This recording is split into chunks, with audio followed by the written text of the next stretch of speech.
Hello, this is Dr. Williams, and this lecture will cover how to perform a comprehensive abdominal assessment for the advanced practice clinician. So when we talk about performing an advanced comprehensive assessment of the abdominal system, we should remember that everything we do in our assessment process should be systematic. So we will talk about that in this lecture, how to perform it systematically.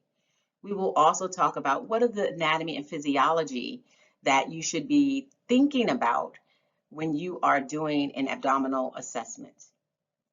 We will go through the process of the abdominal assessment, the actual physical examination, as well as some of the maneuvers and talk briefly about some of the special maneuvers. The information in this lecture should be combined with your Bates physical assessment book, and you can also use their pocket guide. If you download this lecture, you can click on these hyperlinks that will take you through the anatomy according to Bates from the Bates assessment book, as well as what does the health history look like, the physical examination, and some of those special maneuvers.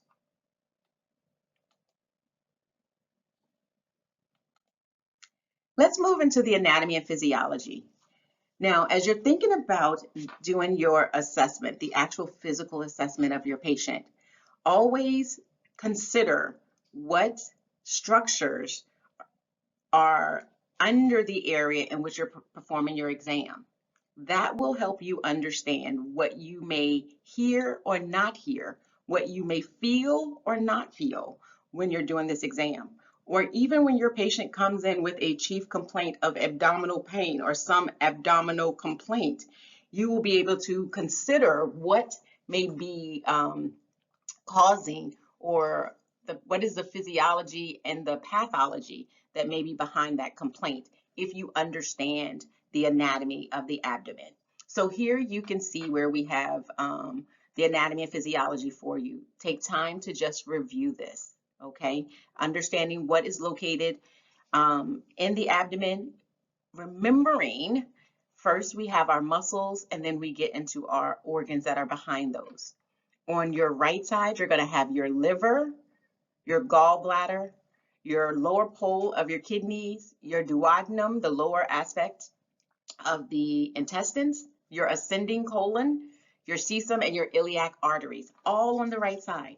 And then when you're looking on the left, you're going to have your spleen, your stomach, your aorta, your pancreas, your transverse colon, which will go across the abdomen, your descending sigmoid colon, and then of course, in the lower pelvic area, you could also feel the bladder if it is full.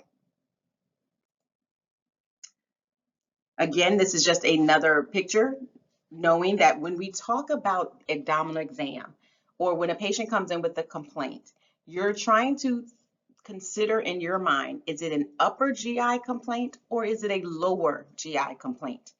And here you can see what parts we consider the upper and what are considered the lower.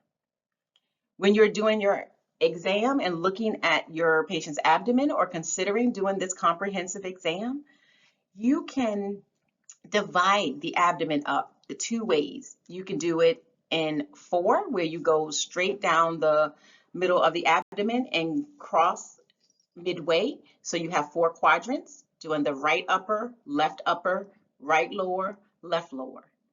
Or you can do it in sections of 9, where you think about the right hypochondriac. You have the upper, which it would be the epigastric, and then you can have the left hypochondriac. Then you will have your right lumbar, the umbilical region, your left lumbar, and then as you go lower, you have your right iliac, hypogastric region, and left iliac. Utilizing one either in 4, cutting the abdomen into 4 sections or dividing it into 4 sections or into the 9 sections helps you as you are documenting where you appreciate something or where the patient is reporting they're having a symptom. Is it in the right upper quadrant if you're using the 4 quadrants? Or is it in the right hypochondriac area if you're just sectioning it off according to 9s? Either way is correct, but this is what it helps you to do as you are trying to identify locations. Now, when you're thinking about the anatomy and physiology that is in the body, think about the colon. The colon itself is approximately 5 to 6 feet in length, and it's all compressed into the abdominal space, right? We compose it of 7 sections, right? And the function of the colon is to absorb the water and the electrolytes and to facilitate elimination of feces. And when you think about the appendix, that is the area that is attached to the proximal portion of the cecum, and it really doesn't contribute to digestion or not. One of the reasons why we can actually remove the appendix and you can be okay. All right.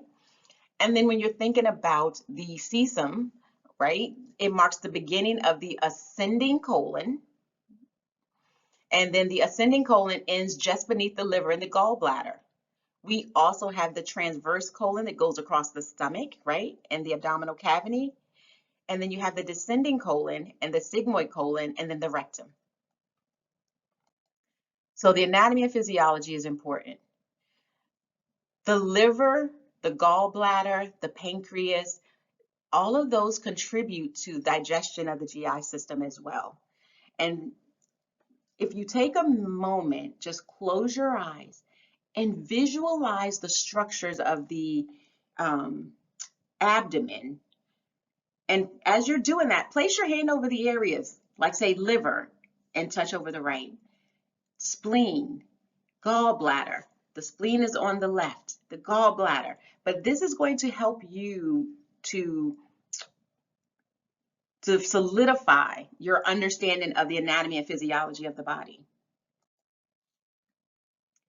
Now, if you think about each of the organs that sits within our abdominal cavity, they also have their own structures attached to them.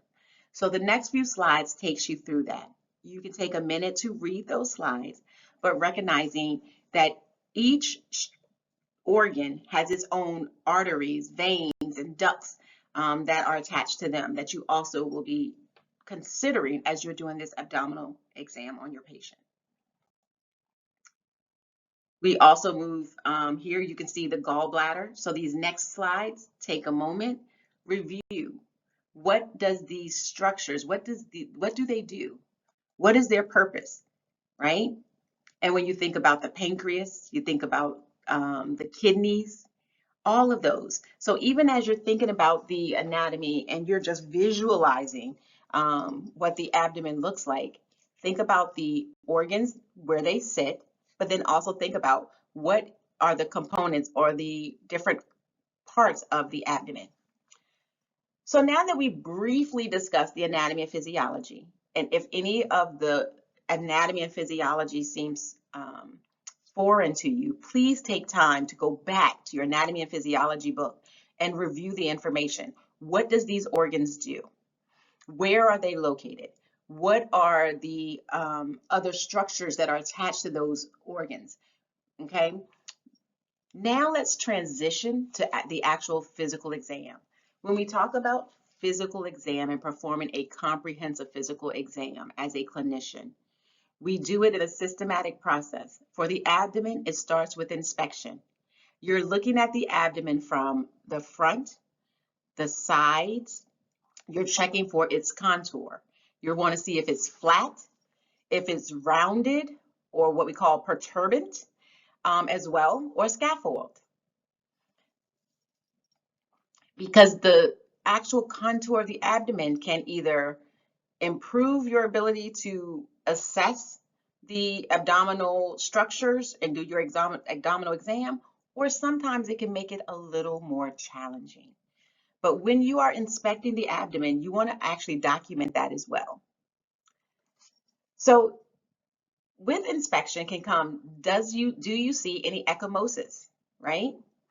If so, you're going to document where you see the ecchymosis. And you can do it, remember, you can divide that abdomen up either into 4 sections or 9, and that will help you to be able to um, document accurately what you see. There is something when you have ecchymosis called Gray-Turner sign. This is a sign that can be an indicator that they have abdominal trauma or hemorrhaging. Another sign is, we call this related to ecchymosis, is Cullen sign. And this is when you see the hemorrhaging in the center of the abdominal cavity, and it can also be an indicator of internal hemorrhaging. And that is called Cullen's sign. And it can be related to ectopic pregnancy or acute pancreatitis.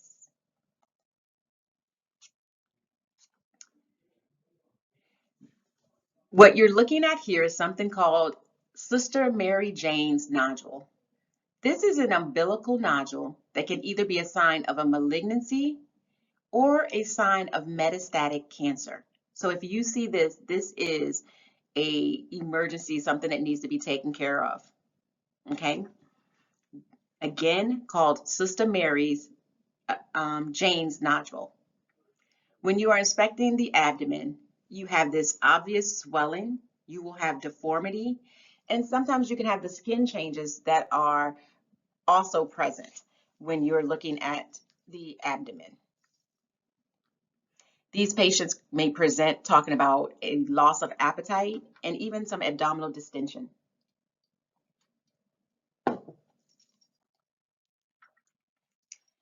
After you inspect the abdomen, so you've inspected, you are now going to move to auscultation. You want to be, when you're auscultating your patient, you're going to be listening for vascular sounds or bruits. And what you may hear is in turbulent blood flow, right? If they have some type of vascular issue. You're also going to be auscultating to see if you hear their bowel sounds. And you want to check in every quadrant. You're listening again for bruits or and you're going to listen for bruits at the iliac, renal, and femoral arteries. So remember earlier in the lecture, I mentioned understanding and remembering what structures are located where and how they sit in the abdominal wall. So knowing where you will find the iliac, renal, and femoral arteries is important to your auscultation for possible bruits. After you do your inspection and your auscultation, you're now going to move to your percussion. Percussion helps you assess the size, density, and location of the abdominal organs and structures. It can also help you detect fluid or air that may be in the abdomen. You start by percussing lightly in all 4 quadrants or all 9 quadrants if that's the way you want to break it up. And then you want to do a more deeper percussion. If the patient complains of any pain in their abdominal wall, you do not want to palpate or percuss that area first. You want that to be the last area that you touch. Okay? When you're attempting to percuss for the spleen, it is actually difficult to do so. You can attempt to listen for dullness of the spleen while you're percussing, okay? And when you're doing that, you're going to be looking for the trobe space, right? This is located right at like the 6th rib, the left mid-axillary line, right along that margin border. It is, again, a difficult organ to actually percuss, but you can, but that is where you would try to percuss it. That 6th rib mid-axillary line. Now, percussing of the kidneys, you can do that from the costovertebral angle. What you would do as a clinician, you would go to, if you're going to do the right side, you would stand on your patient's right side, and then you are going to tap on their back at that costovertebral angle. And you're going to ask your patients, do they have any tenderness? Then you will go to the right and the left, and you can do it on the left side. You can actually stand on the right or the left and kind of reach across, but sometimes it's just nicer and more convenient to switch sides. So you can assess everything on the right side, then move to the left. When you are doing palpation, you're feeling to see if you feel any of the abdominal organs, right? And if what you would be feeling for is if you can tell any of the thing related to the size, the shape, any mobility, or any consistency. You want to try to have the patient relax so that they don't do any guarding. And again, you want to palpate the painful area last. When you are doing your pressure on the abdomen, you want to do it about 5 to 8 centimeters to kind of give it a good push in. When you are attempting to palpate the liver, it can be very difficult because the liver sits mostly under the ribs on the right side, right? You can do something called a scratch test to detect the liver. This is where you place your stethoscope at the xiphoid process while using the finger to scratch the abdominal surface. When the liver is reached, the sound of the finger scratching the abdominal wall becomes louder. That is considered the scratch test. There is also the palpation of the spleen. Normally, you should not be able to palpate the spleen. If you do, then you may think that the spleen is enlarged. What you will do is you place your left hand across and behind the patient's left side at the costovertebral angle and then lifting up on the spleen. Place the right hand on the patient's abdomen below the left costovertebral margin, pressing the fingers toward the spleen. A palpable spleen increases the likelihood of detecting splenomegaly. So I'm going to say that again. Place the left hand across and behind the patient's left side at the costovertebral angle, lifting up on the spleen. Place the right hand on the abdomen below the left costal angle, pressing the fingers toward the spleen. If you feel something, it can indicate that there may be some enlargement of that spleen. When you want to palpate the kidneys, you place one hand on the patient's right flank and the other hand on the right costovertebral angle, right? You press the two hands together and you ask the patient to take a deep breath and you see if you can feel the kidneys. You do the same thing by reaching across the patient, or you can be and behind the left flank, and then you do the same thing with the left hand, okay? Palpating the aorta. You palpate the aorta with the opposing thumb and finger and fingers slightly left on the midline in the upper abdomen. The aorta normally measures 2.5 to 4 centimeters wide in the adult. So there are some special tests that you may have to perform on your patient, okay? Special tests for the abdomen includes things Rossing sign. This is where you deeply palpate the left iliac fossa. The test is positive if pain is felt in the right iliac fossa. So you're palpating on the left, but they feel pain on the right. That's a positive test. This is usually associated with acute appendicitis. I have included a link, a hyperlink. You can click on that hyperlink and it'll show you how to do the Rossing sign. There is also the SOS test. The SOS test also can be performed looking at the inflammation of the appendix. With this test, you have the patient lie supine, so they're lying flat. You place one hand just above the patient's right knee. You ask the patient to raise their leg while applying downward pressure on that leg. Pain can indicate irritation of the soleus muscles due to the appendix. So again, the patient is lying down flat. You place one hand just above the patient's right knee. Now it's above the knee, not below. You ask the patient to raise the leg while applying downward pressure on that leg. If they get irritation, then that can mean they have some inflammation of the appendix, right? And so remember, when you're doing this test on them, you're doing it on the right leg because the appendix is located where? Right lower quadrant.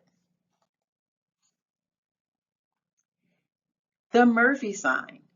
This is the test, a special test that can be performed, where what you do is you place one hand at the costal angle of the right upper quadrant. Right upper quadrant. You ask the patient to breathe in deeply. If the gallbladder is inflamed, that patient will experience pain in the upper right quadrant upon palpation. So you palpate and they're going to say they have pain. It is considered positive when the patient experiences pain in the right upper quadrant. So you do the pressure, you ask them to breathe in, they say they have pain. That's a positive Murphy sign. Okay? When we think about our pediatric patients, and you'll learn more about this when you get to your pediatric course. Our infants, their abdomens are more perturbant because their abdominal muscles are not as well developed. And you remember perturbant from the slides earlier in this lecture. Their abdominal exam techniques do not differ from an infant or a child. The abdominal exam findings for the school-age child is the same as the adult. Modifications can be made and should be made depending on with the abdominal exam as necessary. I find it also sometimes helpful to try to distract my pediatric patients by giving them something to entertain themselves. It could be my stethoscope.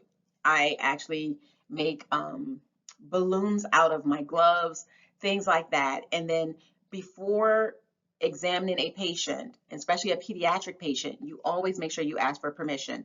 But with my pediatric patients, I try to ensure that they're comfortable with me actually touching them. If not, then I sometimes do as much of my exam with the patient or the pediatric patient in the arms of their parent who may be sitting on the table before I just examine them.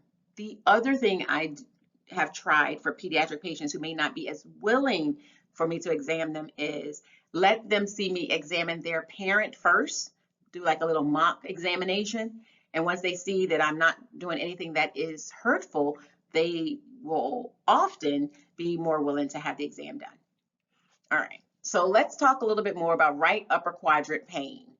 These are pains that can be related to the duodenum, the liver, the gallbladder, or the pancreas. This is the right upper quadrant. So you're thinking about things like acute pancreatitis, cholecystitis, cholelithiasis, hepatitis, hepatomegaly, and cirrhosis. You all have another slide deck that has more detailed information about these disease processes. So you can also refer to that for more information about them. But right upper quadrant, those are the disease processes you may be thinking about when they come in with pain. Okay? If they're talking about epigastric, that's when you talk about peptic ulcers, GERD, also can be pancreatitis, abdominal aortic aneurysm, gastroparesis, peptic ulcers, that can be the epigastric, right? When you talk about the lower abdominal area, you talk about things like urinary tract infections, retention, testicular torsion, or even pregnancy. So I want you to take a minute and just kind of look at this graph as we divided the abdomen up into 9 sections for you to be able to look at if a patient presents. It's a possibility, it does not guarantee, it's a possibility that these may be some of the disease processes that you want to have in your differential as you're doing your assessment. Okay? And I kind of talked about these quadrants already. So as you look through these, it's just the next few slides are just taking you through the different quadrants. The right upper, the right middle, the left upper quadrant, the lower left quadrant. And what are some of those possible contributions of individuals presenting with pain in those areas? Okay. And when we look at the periumbilical, here are some more possible causes or differentials that you want to be considering. And when you think about the differentials that you're considering, I want you also to be thinking, these are differentials I'm considering that's GI focused, but patients can present with GI symptoms that is related to another system like cardiovascular, musculoskeletal. So do not limit your differential diagnosis to just GI. So a patient presenting with a GI complaint, as already mentioned in the previous slide, it could be related to pregnancy, which is a female GYN GU complaint. It could also be related to cardiovascular. We do know that sometimes individuals who have been diagnosed with a stroke or heart attack, their major complaint was a GI complaint. So don't limit yourself and think that GI symptoms, abdominal complaints, only have abdominal diagnoses. Some red flags that you need to kind of think about when it comes down to your patient who may present with a GI complaint are things such as arthritis, as we talked about, dysphagia, hematuria, hematemesis, any pain at night with diarrhea. These are things that you really want to ask about, and then if so, then you need to do a physical exam appropriately and refer appropriately. If you've never heard of Lynch syndrome, this is a syndrome where it actually can give an increased risk for like colon cancers and things like that, but it's a hereditary genetic thing. So do not limit yourself, as I was saying earlier. Do not limit yourself just to GI things, but know that it could be a bigger component, okay? Here are some more red flags when you're looking at the history and physical exam when you're performing this on your patient is looking for oral ulcers. Think about individuals if they have a GI complaint and they've been throwing up a lot. You're looking for perianal skin tags, unexplained fevers, unintentional weight loss. These are things that, yes, it could be a GI complaint, it could be cancers. It could be even things, I don't want you to totally disregard things, even like anorexia, bulimia, things like that, okay? So when you have patients that come in with some of these common complaints, usually is the abdominal pain and the constipation, like I mentioned to you last night in our lecture. You do want to evaluate these patients as soon as possible. Some common tests that you may want to run on these patients are CBC, LFTs, your CMP, and a urine analysis. It may even include a pregnancy test depending on the age of the female presenting and the information you have gleaned from your conversation with your patient when you've collected your history. Constipation, you want to make sure you're evaluating, is it frequent or infrequent? And if they have a history of constipation, are they on anything for their constipation? And if so, when was the last time they took it? How frequently are they having their bowel movements? Are they straining? A good tool to utilize when evaluating constipation is the Bristol stool chart. This is a chart that kind of classifies constipation. So we classify it or categorize it from type 1 to type 7. And you can look here and see the definitions of each type. So when you're asking your patient, are they constipated? You do want to be specific and ask, can you tell me, do you strain? Does your stool come out looking like balls? Does it come out looking like a snake? Does it come looking like clumped balls, like a sausage? You want to be asking those questions because it can tell you a lot about your patient. Just to kind of give you a little bit of background, like patients who present with constipation that's like balls, we normally are thinking these are patients who are dehydrated, right? But these are some of the things that the type of constipation they have may help you with, okay? We talked about diarrhea, defining diarrhea as either acute or chronic. And then thinking about if you have a patient who comes in with heartburn, You want to know what symptoms they're having with that heartburn. Is it that they cannot eat? Are they belching a lot? Are they feeling bloated? Do they get full quickly? Are they having a burning sensation? All of that is important as you're collecting your information. If a patient comes in and they're looking jaundiced, some of the things you want to do is evaluate for hepatitis, evaluate and ask those questions related to the liver, evaluate and ask those questions related to their past medical history, and then also considering what labs you would need to draw that would evaluate their liver function test, right? Along with some other things. If they're presenting with black tarry stools, those things, the patient doesn't come and say, I'm having black tarry stools. So your questions to that patient have to be aimed at, are you having normal bowel movements? If they say yes, what is the color of your bowel movement, right? And they will say brown, whatever, green, yellow, all of these things, the coloring can help you start to think about or begin to develop a hypothesis on what you think the diagnosis is. You want to ask about nausea and vomiting if they present with those complaints. You want to know how frequently. You want to know, are they able to eat at all? You want to know if they're have any other symptoms. These are all things that you're going to be doing. So collecting and performing a systematic evaluation of your patient every time is important. It's not only patient comes in with abdominal pain and you just focus on that, but it's going through asking them the old carts in your HPI, getting their medical history, their medication usage, even including, are they taking any type of supplements, right? If they are taking any over-the-counter medications at all, you want to know about their family history.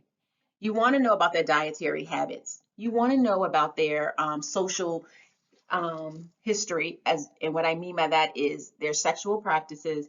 You want to also know about their alcohol intake or any other type of substance intake, the frequency, the amount, the dosage, and how long. So you can see why it's important not to just focus in patient presents with abdominal pain and I'm not reviewing the chart for that past medical history if it's a patient you've seen before. But if you have not, gleaning that information to help you make a accurate, as best as you can, decision on the best treatment or plan of care for your patient. Okay? I will not review all of the different diagnoses that we have talked about last night in lecture, but here what you have is, again, some of those different disease processes that may occur with people who present with any type of abdominal complaint. Again, here is more. And this is just for your knowledge to help you. Because remember, we talked about, and it's very important as a clinician, when the patient comes in and presents, that you always have differentials that you're thinking about. This may be ruling them in or ruling them out. And then being able to understand why you ruled one in or why you ruled one out. And if necessary, run the appropriate diagnostics, labs that may be needed, and then referrals if you have done your due diligence with doing care for this patient. And collaborating with those other clinicians that may be necessary. All right, so as we just went through this lecture, take homes for you is one. Performing your abdominal assessment on your patient should be comprehensive and systematic. Two, you go through your process systematically from inspection, auscultation, percussion, palpation, right? When you're doing those evaluations on your patients for their abdominal exam, you want to divide the abdomen up either into 4 sections or 9 sections. Understanding when you are listening or performing your actual physical exam, you are aware of what organs are located in the area in which you are performing your assessment. Also recognizing we should always have differential diagnoses that we are considering when we're evaluating our patient. Those differentials are not limited to just GI complaints because other systems can cause problems. There are some specialty tests you can utilize in order to help to rule in and rule out some things with your patients, they are not 100%. These are screening tests, right? So they're not diagnostic. If you're putting them through any of those maneuvers, you cannot with 100% certainty say that this person has appendicitis. You cannot with certainty say this person has diverticulitis or whatever it may be. What you can say is there's a likelihood, and therefore it then supports your clinical decision making on maybe sending them to an emergency room, getting a stat test or exam, or calling in specialists to help you to further take care of this patient so that you can get them to their state of wellness as soon as possible. I hope you enjoyed this lecture combined with the time that you spent in the skills lab just practicing. Continue to build on your knowledge of performing a comprehensive abdominal assessment. I would tell you also to take time to review how Bates, they have videos where you can review how to perform the abdominal exam in a systematic, comprehensive manner.